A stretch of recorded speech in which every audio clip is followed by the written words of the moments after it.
Recently, I told my story to my granddaughter Jamie and her classmates. As we walked into the class, Jamie wrote my name, Janina, Kail, on the blackboard. Hearing that my foster parents have changed my name from Edita to Janina, prompted a 10-year-old student to ask me if I felt this was my name. I had never been asked this question before. I answered, Janina doesn't feel like my name, but Edita doesn't feel like my name either, as I haven't been called that name since the age of 4. As we were leaving, Jamie ran to the blackboard. She erased Janina and wrote Edita. I will never forget this moment. This moment was totally and absolutely overwhelming to me.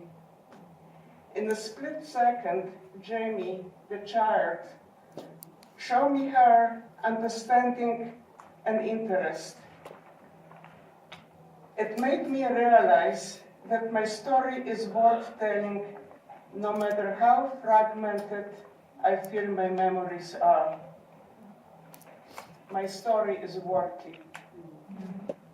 I don't know exactly when I was born, but I do know I was named Edita and called Eta for short. I was born in Boryslaw, a small city in Poland. It was a center for oil production, which made it a very prosperous town. My family owned a grocery store, and there were shelves on the walls filled with toys. My mother was older already, so I didn't have any siblings. Okay, kids, line up. Everyone gets a cookie for Eta's birthday. Happy birthday, Eta. Being the only child, I was very spoiled. Suddenly, one day, the Germans came, and we began living in a constant fear. We would hide whenever we heard there is going to be deportation. Quick, we must hide again. There's going to be another deportation. I will be back. I'm going to try to find us some food.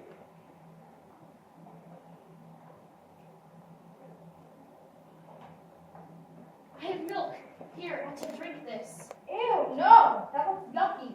The skin is the best part. It has the most vitamins. No, I can't. This was the first time my father spanked me. He had risked his life to get this milk. I couldn't understand it then. To this day, I still feel nauseated when I see skin and boil milk. We returned home, and then one day, I was 4 or 5 years old. My dad was at work. My mom and I were sleeping. 2 German soldiers came and knocked on our door. They said to get dressed and to come with them. By some miracle, they left the apartment to go outside for a few minutes. Quick, Eta, run away.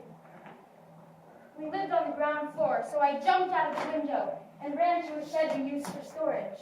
I climbed the ladder to the attic. I kicked the ladder away to destroy any evidence of where I was hiding. I do not know how I knew to do that. No one could have predicted this would happen. Nobody told me what to do. I must have known subconsciously that there was danger. I must have known what I needed to do to protect myself. I could hear the Germans looking for me as I hid.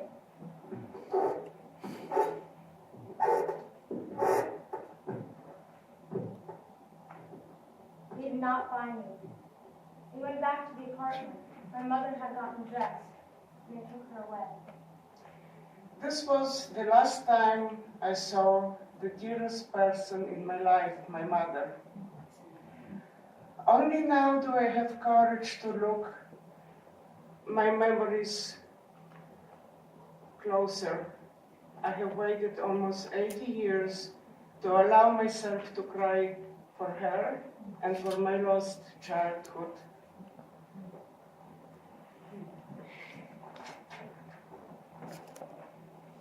My father was put to forced labor. He was able to pay the family for working here.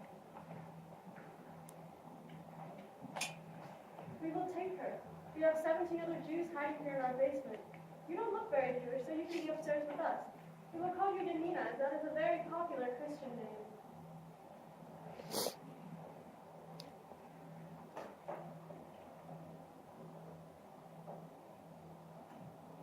I found out recently that my father had a clerical position in the labor camp Karpaten. People in that camp were able to leave the ghetto for work. So my father would work and then occasionally sneak out to the farm to pay the family for hiding me. I do not remember how often he came to pay.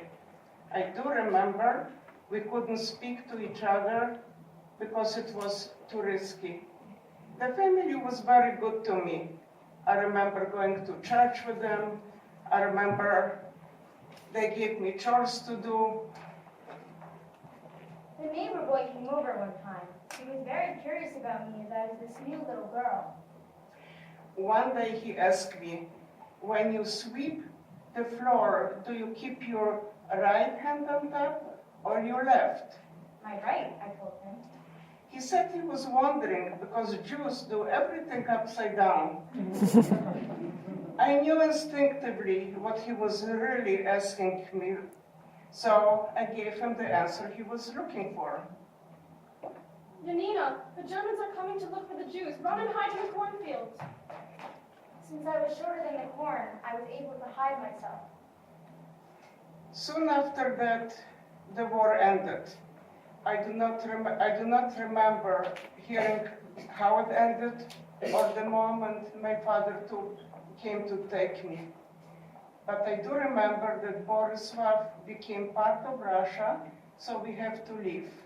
We will go to Waldorf in Poland. It took us 6 weeks in the cattle farm, in the most inhumane conditions. This journey could have taken us less than 24 hours had everything been under normal circumstances. We stayed in the same cattle farm the whole time. When we would stop, my father would make a fire and cook the food he was able to find. Those weeks feel vague to me. I do not remember anything else. We were assigned an apartment, probably by the government. And after being there for a short time, my father located my mother's sister. I found your aunt. You were going to stay with her and her husband. My father was too sick to take care of me, so he left me there with my aunt and uncle and went back to the town where we originally settled. We met and married an Austrian woman there. Unfortunately, when I was 17, my father died from a prolonged illness exacerbated by the Holocaust. Even though I was 17, my memory of him is vague because I did not live with him during the war or after the war. He must have cared for me. He always did what was best for me, for both my survival during the war and my well-being afterwards. My father left me there with my aunt. I had no memory of her from before the war. I realize now that this is another time I have to adjust to living with somebody I really didn't know. My aunt, fearing further persecution, decided it was best for us to assimilate as much as possible. It was difficult to be Jewish in Poland after the war because there was still rampant anti-Semitism. We would attend church, and I went to a Catholic school where we took part in communion and confession. Finally, in the 5th grade, the government opened a non-religious school to which I then transferred for the 5th grade. I felt I was meeting my kind of people, as many of them were Jewish, who survived the war either in Russia or were hidden by good Polish people as I was. Yet, I was paralyzed with fear to admit that I'm Jewish. I confessed to one girl who who became my best friend. Soon, both of us will celebrate our 80th birthdays together. But I never told anyone else. I went on to university to study geology. Friends I made there still never knew, as I found it really hard to share that part of myself. I didn't know why, but I was ashamed to be a Jew. Even after the war, I spent much of my life hiding my identity, pretending I was somebody else.